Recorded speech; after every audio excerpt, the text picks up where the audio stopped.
Ce m-a motivat? Ce m-a motivat? Nevoia. Nevoia de a-ți dori mai mult pentru tine, pentru familia ta, nevoia de a îți depăși limitele, de a te supune unor eforturi și până la urmă ține de tot ceea ce îți dorești să reprezinți și să lași în urma ta în această viață. Familia a avut un rol foarte important. De fiecare dată am spus că soțul meu este creierul și că eu sunt sufletul, cu foarte mulți ani înainte. Am rămas la fel și acum. Care ar fi motivația unui antreprenor? Motivația cred că pleacă de la fiecare individual. Sunt și cunosc foarte mulți antreprenori care au plecat de la dorința de a se cunoaște pe el și a-și stabili sau a-și depăși limitele. Am cunoscut alți antreprenori care și-au dorit pur și simplu pentru încrederea în ei să-și demonstreze aceste calități. Am cunoscut oameni care au plecat doar de la o idee și au ajuns la a-și îndeplini visele. Motivațiile sunt diverse, depinde de fiecare dintre noi. Dar până la urmă, totul se rezumă la ceea ce îți dorești tu în interiorul tău, la cum te privești tu în interiorul tău și la ceea ce îți dorești să lași în urma ta. Vă întreb dacă s-a potrivit pregătirea dumneavoastră profesională, educațională, cu ceea ce faceți acum. Pregătirea noastră a fost cu totul alta, dar așa cum am spus și mai devreme, nevoia și dorința de a face ceva cu adevărat de valoare în această viață, atât timp cât trăim, ne-a dus pe acest drum. Nu am avut absolut nicio legătură cu domeniul pe care noi acum îl dezvoltăm, nici măcar cu cel viitor, numai că credem în capacitățile noastre, am demonstrat în această perioadă că putem să evoluăm, putem să învățăm. Eu cred că nu contează ce profil îți alegi al activității. Dacă urmezi câteva reguli simple și principii, atunci izbutești în orice situație, chiar dacă nu ai toate cunoștințele. Este normal după aceea să începi să studiezi piața, să începi să studiezi concurența, să vezi ce a avut bun, ce nu a avut bun, să nu repeți aceleași greșeli, dar aceste lucruri au venit după. Pe măsură ce a trecut timpul, am căpătat pas cu pas încredere în noi și atunci am avut curaj chiar să abordăm lucrări delicate și cu risc foarte mare. Ați ajuns la performanță. Ne puteți spune alte elemente care v-au ajutat să dezvoltați afacerea pe care o aveți și să puneți ideile în practică? Cred că mai degrabă am studiat cu atenție nevoia din piață, am încercat să ne adaptăm foarte rapid. Spuneam la vremea aceea și soțul meu avea o replică, noi a trebuit să facem în câțiva ani ce alții au făcut în 10 de ani, dar această adaptabilitate a noastră, această dorință de nou, acest lucru de evoluție reală ne-a ajutat foarte mult. Am achiziționat în timp și am căpătat încrederea băncilor și am luat credite, ne-am făcut halele noi, pentru că am plecat de la un spațiu închiriat, o Bareș de Metal în 2002, ne-am construit halele noastre proprii, așa cum cerau normele. Cred că am câștigat respectul comunității, respectul nostru în echipă și da, cred în asta. Împreună faceți lucruri minunate. Noi am făcut și voi puteți să faceți. Nu se poate altfel decât depășind barierele, depășind discuțiile și o comunicare cât mai apropiată în cadrul echipei. Motoul firmei, valoarea face diferența, valoarea creează dependența. Am învățat că trebuie să dăruim din ceea ce noi am primit.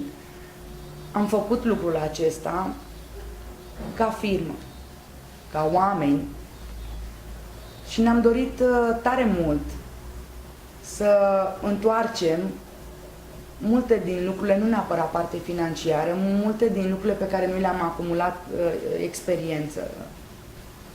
Pentru că nu e cu tine nimic. Moștenirea adevărată reprezintă, de fapt, ceea ce lași în urma ta, nu neapărat clădiri, mașini, case. Reprezintă partea umană a lucrurilor. Investiția pe care ați făcut-o, dezvoltarea capitalului uman, v-a ajutat fără îndoială și dezvoltarea afacerii, că v-ați crescut oameni valoroși în echipă. La început, când eu am venit în firmă, aveau anumite reguli.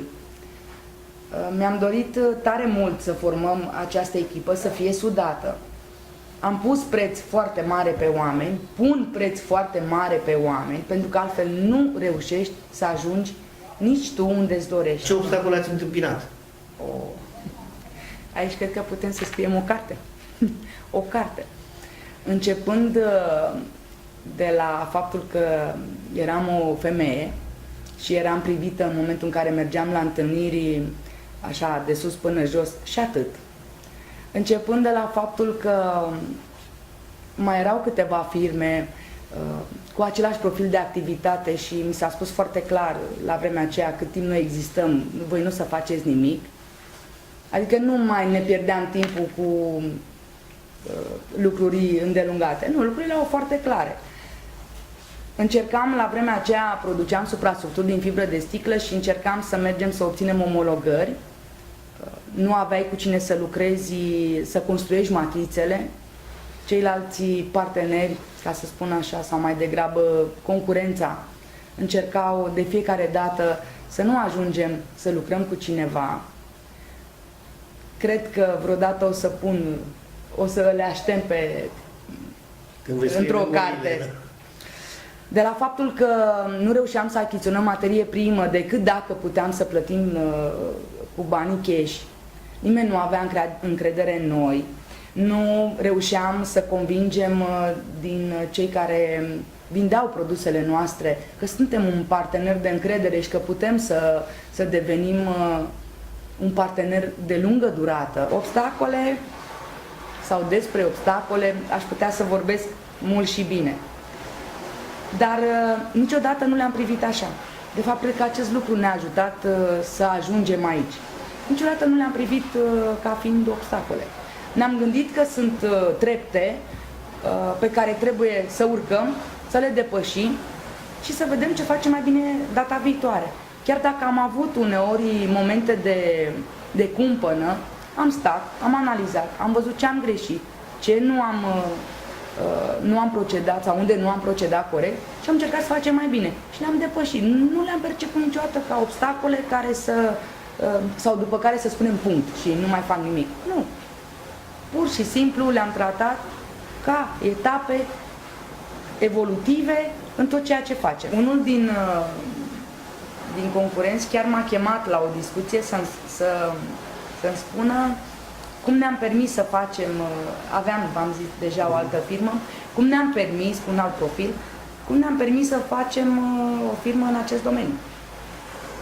Dar de fiecare dată, eu le mulțumesc. De fiecare dată. Mulțumesc în primul rând lui Dumnezeu, familiei și celor care au fost lângă noi, dar nu niciodată să mulțumesc celor care s-au purtat așa. Pentru că au avut o contribuție, chiar aș putea să spun mare, în a ne dezvolta ambiția. Este o mulțumire reală, pentru că la un moment dat spuneam că dacă nu există concurență trebuie să o inventăm. Nu poți să evoluezi. În momentul în care rămâi singur la un anumit nivel, nu mai evoluezi. Ajungi să te plafonezi.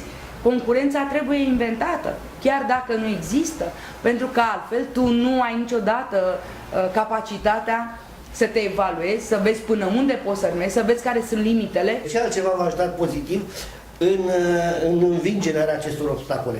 La modul pozitiv gândind, uite, m-a ajutat cineva sau eu am făcut ceva și am depășit singură niște În primul obstacole. rând familia. Dorința de a învinge, pasiunea pe care am depus-o, determinarea. Nu a fost ușor, nu a fost deloc simplu, dar faptul că acasă aveam mulțumirea, împlinirea, recunoașterea, dacă pot să spun așa, îmi dădea puteri. Și spun de fiecare dată, pentru că eu cred în asta, că o femeie care este împlinită poate să mute munții din loc. Principalele competențe personale ale dumneavoastră, bineînțeles, care v-au ajutat în administrarea și dezvoltarea afacerii. Cred că prima oară ar fi latura pragmatică a lucrurilor. Apoi, cred că ține de o parte masculină care Cred că o am, nativ. Este posibil să vină și de la faptul că am fost primul născut în familie și tatăl meu nu m-a crescut așa cum sunt crescute fetițele în puf, m-a crescut mai mult ca pe un băiat, spunea el într-un ritm spartan. Totul vine nu neapărat de la calități, pentru că aceste lucruri nu știi la un moment dat dacă le ai sau nu le descoperi. Cred că vine mai mult de la determinarea care te caracterizează, de la pasiunea pe care o pui atunci când ești hotărât să ajungi undeva și de la visele pe care le ai. Nu ține neapărat de competență, nu ține neapărat de partea tehnică pe care o înveți sau nu într-o școală. Cred că ține mai degrabă tot ce înseamnă o afacere, tot ce înseamnă un lucru bine realizat, ține mai degrabă de calitățile pe care le ai din punct de vedere uman, de hotărârea de care dai dovadă, de cuvântul pe care îl ai, de onoarea cu care respecti tot ce se întâmplă în jur, de aprecierea pe care o ai față de tine, de respectul pe care l-ai față de oameni. Totul, de fapt, ține de valori, de valorile tale umane. Competențele generale pe care trebuie să le aibă un antreprenor pentru a reuși. Cred că, mai înainte de toate, trebuie să și le găsească în interior. Trebuie să știe foarte bine care îi sunt limitele, până unde poate să meargă și spre ce zonă să se îndrepte. Este adevărat, toate au un punct comun, visele. Toate pleacă de la motivația pe care o pui atunci când stabilești un vis. Dacă ai o motivație corectă, nu există, n-am întâlnit pe nimeni care să nu ajungă la succes. Totul ține de planificare în fiecare zi. Ceea ce planifici azi, reușești să obții rezultat mâine. Dacă astăzi n-ai planificat nimic, mâine nu ai niciun rezultat pe care să-l aștepți. Totul ține de ceea ce stabilești în fiecare zi. Cum spun eu, rezultatele se văd nu de ieri pe azi, ci vin în urma multor alte luni sau multor ani de planificări și de strategie. Cât de important credeți că este abilitatea de asumare a riscurilor? Și cum le administrați atunci, sau cum le-ați administrat atunci când au apărut? Cred că este esențială. Dar dacă nu lași ca riscul să te cuprindă, reușești să o depășești. Dacă ți se întâmplă și se va întâmpla, pentru că este normal, de asta se numește economie de piață și mai ales că nu este nici predictibilă, cel puțin în vremurile pe care noi le trăim, dacă te lași copleșit de acest risc și în momentul acela intri în panică și te sperii și nu mai stai să analizezi cu atenție care este realitatea și care este doar o percepție, atunci nu veți reuși. Dar în momentul în care apare acel risc, dacă ai suficientă tărie și încredere în tine, te oprești, efectiv le pui pe hârtie până la urmă, dacă nu mai poți cu puterea gândului sau în mintea ta să le structurezi. Le pui efectiv pe hârtie și o să descoperiți că sunt și soluții. Cu cât veți lăsa în fiecare zi să vă cotropească efectiv, pentru că riscul până la urmă pune o presiune pe tine om, pe tine individ. Și cu cât veți lăsa acest lucru să vă cuprindă, cu atât nu veți mai vedea, pentru că soluții sunt întotdeauna, dar nu veți reuși voi să mai vedeți care sunt ieșirile. Este normal să-ți asumi riscuri. Este normal să, uneori, ca planificarea ta să nu fie chiar cea pe care ai gândit-o. Se întâmplă, dar asta nu înseamnă că trebuie să te oprească. Gestionarea vine odată cu trecerea prin aceste riscuri. Pentru că dacă nu ți se întâmplă, n-ai niciodată de unde să știi, nici cum să gestionezi, nici ce etape trebuie să parcurgi.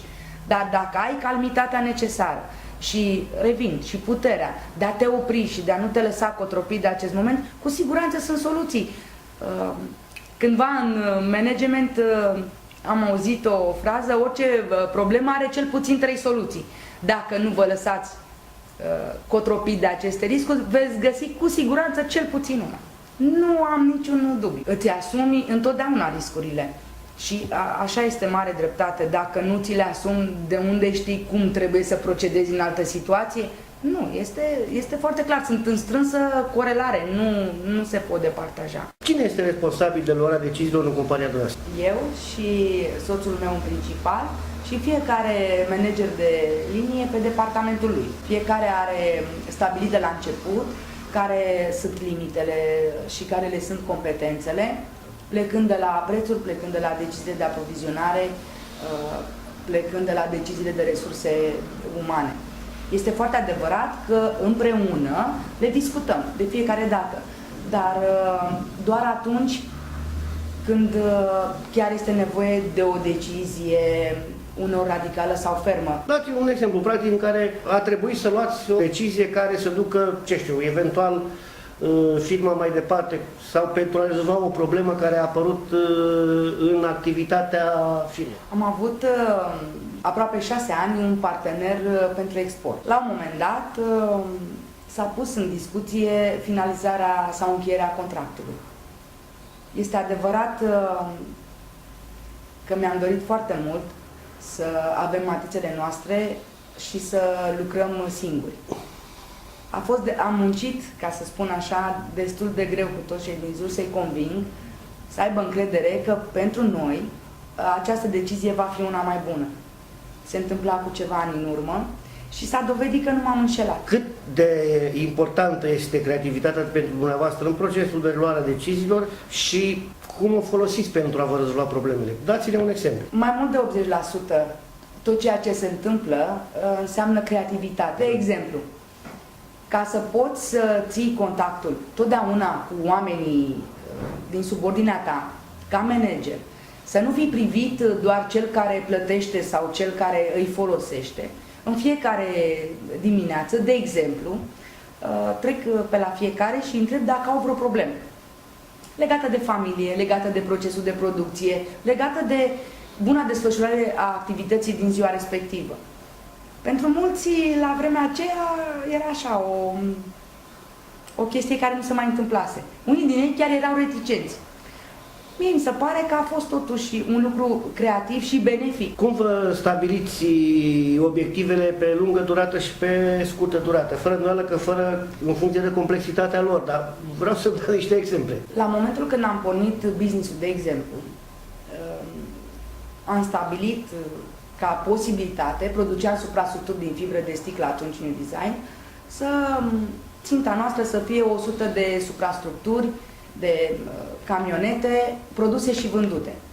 Pe măsură ce am văzut că am îndeplinit acest obiectiv, am crescut numărul. Și pe măsură ce am crescut și numărul, am îndrăznit mai mult. Am îndrăznit să ne dorim să fim lideri la nivel național. Fără o planificare nu există să ai și rezultate. Planificarea înseamnă o adaptare reală a ceea ce ai la acel moment și cât poți să îndeplinești cu ceea ce ai. Pe măsură ce evoluezi, poți să mărești, atunci poți să iei într-adevăr decizii de mărire, de personal, de capacități de producție, de investire în tehnologie, investire în utilaje, dar totul se face planificat. Deci întrebarea puțin mai amplă are două palete, una legată de comunicarea cu angajații dumneavoastră și una legată de clienții dumneavoastră. Legat de comunicare, acest lucru se întâmplă pe mai multe paliere. Putem să luăm în calcul partea de informatică, transmiterea de mail-uri, în același timp, dacă dorești să transmiți o informație la 2 sau 3 colegii tăi, transmiți în același timp. Putem să luăm un lucru pe care îl practic mai des, comunicarea față în față. Efectiv, mergi, discuți și vezi foarte bine care este situația, pentru că un manager trebuie să aibă capacitatea de a distinge atunci când discută față în față, dacă totuși colegul lui are o anumită problemă pe care poate nu îndrăznește să o spună. Și atunci o comunicare față în față este mult mai elocventă, este mult mai rapidă și imediat gândești soluțiile de rezolvare a problemelor. Legat de clienți, pe lângă formularele standard care se trimit, care sunt conform sistemului ISO, sunt telefoanele și contactul direct. Negocierea cu clientul. O priviți ca un parteneriat, negocierea cu clientul? Este un parteneriat. Cu cât te cunoști mai bine, cu cât comunici mai bine, cu cât și el și tu știi foarte multe lucruri sau ați avut un parcurs împreună în ceea ce privește relațiile comerciale, poate este utopie ce spun. La un moment dat nici nu mai există negociere. Te înțelegi din priviri. Deci te înțelegi din priviri, stabilești de la început, de exemplu, pentru un an de zile o listă de prețuri după care lucrezi și apoi totul decât se comandă și se livrează. Această negociere se întâmplă de regulă cu partenerii pe care îi cunoaștem prima dată. Referitor la lucrul în echipă și de rolul managerului în stabilirea regulilor de joc în cadrul echipei de lucru. Un manager, în primul rând, trebuie să stabilească foarte clar regulile. Înainte de toate, trebuie să le respecte el. Pentru că oricât de mult ți-ai stabilit pe hârtie reguli, oricât de mult ai discuta cu colegii tăi toate aceste detalii sau cum ar trebui să se întâmple, cu prima ocazie, când tu ai încălcat această regulă, nimic nu mai este valabil. Și atunci, ai stabilit regulile, le respecti în primul rând tu și cu siguranță și ceilalți vor face la fel. Este în firea lucrurilor dacă vreți. Să delegi sarcini și să ai încredere în oamenii cu care lucrezi este un lucru extraordinar pentru un manager. Sarcina unui manager nu este de a controla tot și de a ști tot. A știut la momentul respectiv, a stabilit limitele foarte clar, a stabilit regulile. El nu trebuie să urmărească decât dacă se îndeplinesc. Și mai mult decât atât, trebuie să fie totdeauna aproape de colegii lui să vadă dacă există ceva care poate fi îmbunătățit. Dacă reușești într-o echipă să înțelegi că fiecare om are personalitatea lui și se pricepe la ceva și tu atunci stabilești de la început. O colegă se ocupă de vânzări, o colegă se ocupă de contabilitate, altcineva de aprovizionare și ei sunt foarte potriviți pentru acele posturi, nu ai nicio problemă. Indiferent de situație, pentru atingerea obiectivelor, oamenii și activitățile trebuie să supravegheate și zilnic și pe perioade mai lungi. Cum faceți treaba asta? Uneori stau aici mai mult. În ultima perioadă nu am mai făcut lucrul acesta, dar la început, până totul s-a omogenizat, ca să spun așa, și am intrat într-un ritm, să știți că stăteam zi și noapte. Zi și noapte aici. Și acum stăm, dar am câțiva dintre colegi care au deciziile la ei, stabilim foarte clar normele. Este și foarte ușor. Profilul de activitate, de exemplu, la rezervoare, sunt deja fișe de consum bine stabilite cu toate accesoriile, nu trebuie neapărat să mai stau acolo. Dar de regulă să stă foarte mult aici. Pentru că și dacă apare o situație de criză, trebuie să fii prezent, chiar sau telefonic eventual, să știi cum să o gestionezi. Ce înseamnă experiența? A fost așa cum am zis, un domeniu nou, un domeniu atipic unde nu am avut experiență. Dar cred că am avut experiență în a gestiona foarte bine lucrurile pe moment, în situații de criză. Cred că asta ține pur și simplu de mine ca om. Nu am intrat niciodată în panică. Am avut uneori chiar situații destul de periculoase cu substanțele cu care noi lucrăm, datorită temperaturilor și la vremea când am pornit nu aveam spațiile acestea noi și moderne. Numai că pe moment, experiența probabil care vine din ceea ce ești tu, nu neapărat din ceea ce știi, da, a contat foarte mult. Ceea ce am învățat cu siguranță și știu să fac, înseamnă acum experiență. Prin faptul că am îndrăznit să lucrez produse, nu neapărat, sunt produse personalizate. De fapt, este atul firmei noastre. Faptul că produci rezervoare, nu rezervoare standard, ci personalizate, adaptate la nevoile clientului. Ceea ce este un lucru foarte bun. Este și un lucru dificil, pentru că faci de fiecare dată altceva, dar este un lucru foarte plăcut și provocator, pentru că nevoile clientului ne-au făcut și pe noi să ne dezvoltăm. rășinile cu care se lucrează și parte din rezervoare merg în instalații chimice în întreaga lume, instalații cu un pericol foarte mare, cu stocare de substanțe chimice agresive. Deci nu este un lucru așa foarte simplu, am vândut un rezervor, unde trebuie să-ți asumi calitatea produsului și repercursiunile în cazul în care se întâmplă ceva. Lichidele stocate sunt extrem de periculoase. Deci, până la urmă, experiența s-a concretizat sau se reflectă în produsele care am îndrăznit să le facem ulterior. Cum vă organizați activitățile zilnice, săptămânale? Ce sfaturi ați putea da în astfel de probleme? Un manager nu trebuie să gândească că gestionarea timpului este o calitate. Este o necesitate. Fără ea nu îi se întâmplă nimic bun. Dacă la început poate să scrie, acum sunt deja destul de multe alte resurse, telefoanele au agenda, poți să-ți notezi ore date, poți să le schimbi oricum. Nu e nevoie să cari o agenda după tine neapărat, dar fiecare își alege modul cum își gestionează.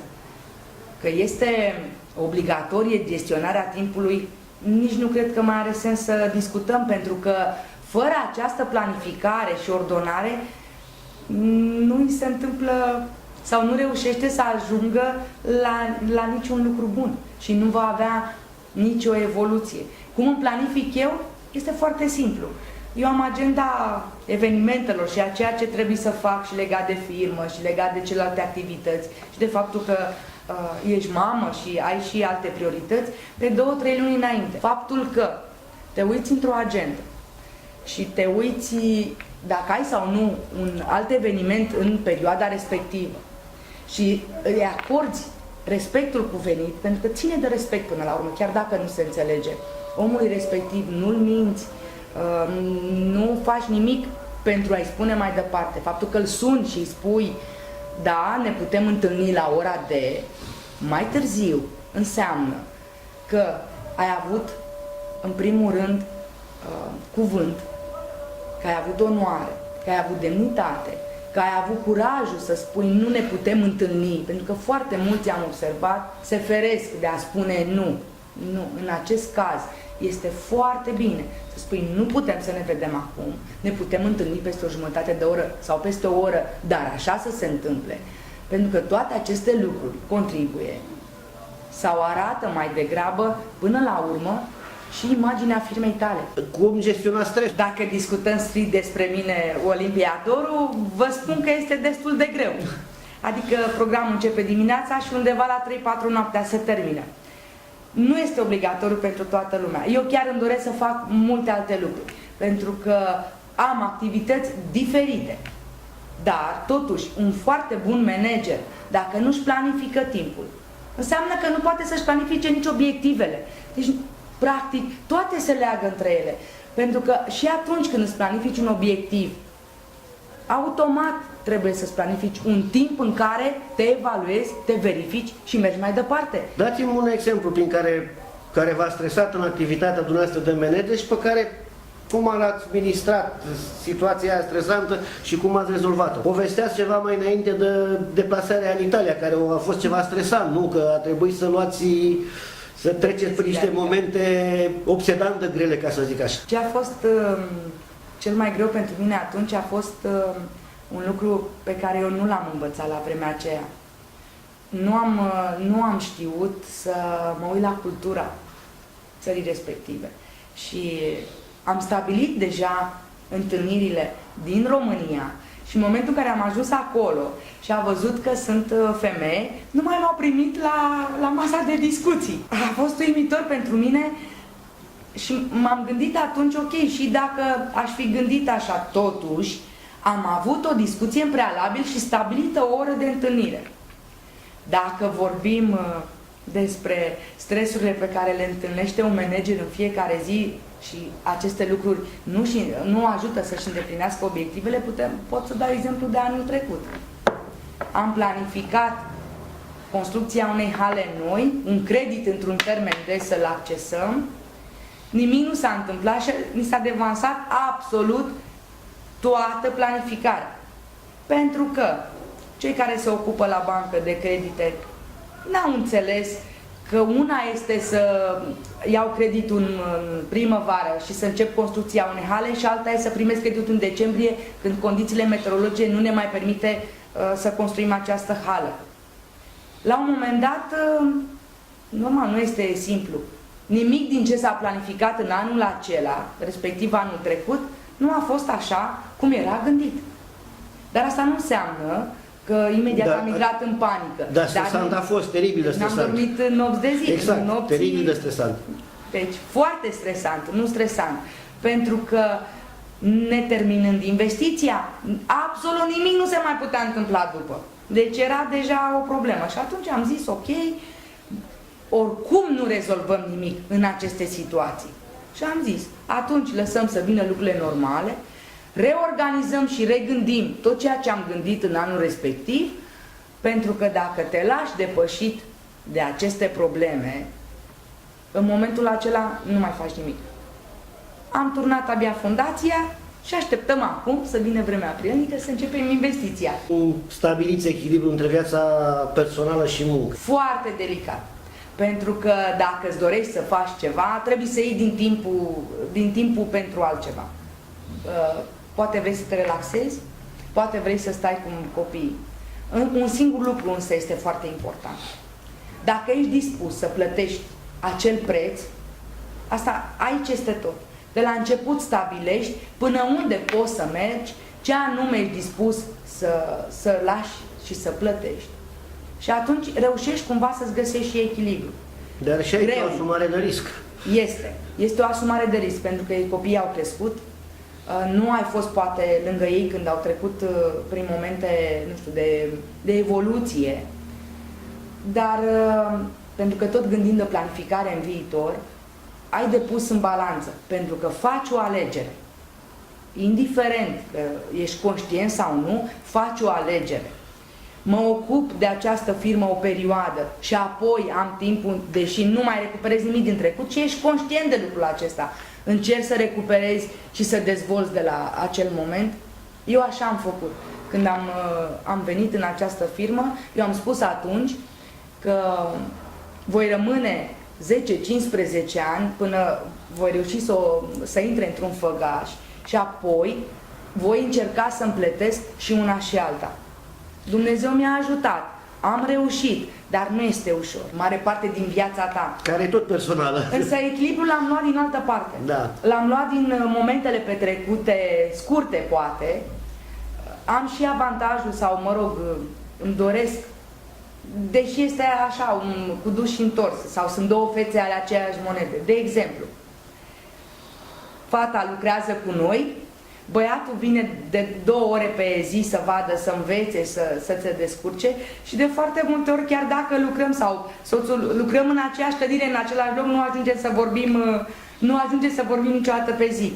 Însă, momentele petrecute, ei, exact cum se spune, esența stă în lucrurile, în sticluțe mici. Momentele petrecute împreună, 5-10 minute, îți umple tot celălalt spațiu. Nu există, eu cel puțin n-am descoperit echilibru perfect. Și atunci, acele momente mărunte, da, mărunte în sensul micuțe ca timp petrecut, dar foarte condensate în trăire și în emoție, da, chiar și momentele simple, privești, te bucuri de soare, spui o glumă, lucruri simple, dar care ating sufletul, sunt cele care compensează, care îți asigură sau te ajută să trăiești celelalte momente mai lungi ca timp pe care le petreci aici. Pentru că în momentul în care unul din copii sau soț, dar în general copii, am văzut și la Ana și la Ales că practică în ultima vreme, în momentul în care au o problemă personală, intră în birou și spune, lași telefonul, închizi calculatorul, 10 minute stăm de vorbă. Și atunci lași tot. Deci în secunda în care a spus lucrul acesta, lași tot. Este involuntar. Și stai și asculți. Pentru că ești conștient că ei au nevoie atunci de sfaturile respective și că mai târziu nu contează. Am avut câțiva ani în urmă, sincer, îmi pierdusem această busolă. Uitasem că sunt și probleme pe care trebuie să le rezolvi într-un timp real. Și mi-aduc aminte la un moment dat, când copiii râdeau de mine și îmi spuneau ne vom trece în agenda. S-au trecut în agenda că vreau să meargă la film și când a sunat agenda și am văzut Alex film și Ana, am rămas mirată. Și atunci mi-am dat seama că totuși drumul acesta nu este unul într-un singur sens și că trebuie să ții cont de tot ce se întâmplă în jurul tău și să încerci să, cât de mult poți, să împaci și să echilibrezi, practic. Dar eu spun despre mine, sau cred că un antreprenor este întotdeauna un acrobat pe sârmă. Deci, și sârma sau este foarte firavă, cu o delimitare foarte mică și tot timpul stai cu mâinile în aer. Acela cred că este echilibrul unui antreprenor. Ce ar spune unuia care vrea să devină antreprenor? Ce sfaturi i-ați da? Aș pleca tot de la cunoașterea eului lui, aș pleca de la stabilirea rezistenței la stres și la riscuri, pentru că are nevoie de o anumită rezistență. Și că un antreprenor, înainte de a fi antreprenor, este om. Și că tot ceea ce dezvoltă în jurul lui, sau nivelul pe care îl va dezvolta, ține doar de el. De ceea ce își dorește cu adevărat el ca om. Pentru că lăsând la o parte rezultatele financiare, construcțiile, până la urmă ajungi în vârf, este exact, închipuiți-vă, un munte cu un vârf firar. Ajungem în vârf, ajungem toți. Ne ținem de visele noastre, ține de caracterul nostru, de determinarea noastră, de pasiune. Cel mai greu este să rămâi acolo, ca să nu mai vorbesc că trebuie să rămâi într-un echilibru. Cel mai greu este să te menții în vârf. Și asta am văzut-o în anii din urmă. Uitându-mă la ceea ce am făcut, mă gândeam și spun de fiecare dată că parcă acum mi s-a părut mai ușor să ajung la un nivel decât să mă păstrez la acest nivel. Pentru că să reușești să te păstrezi și să nu-ți pierzi echilibrul, nici interior, nici al familiei, nici al firmei, este un lucru extraordinar. De greu, dar nu imposibil de realizat.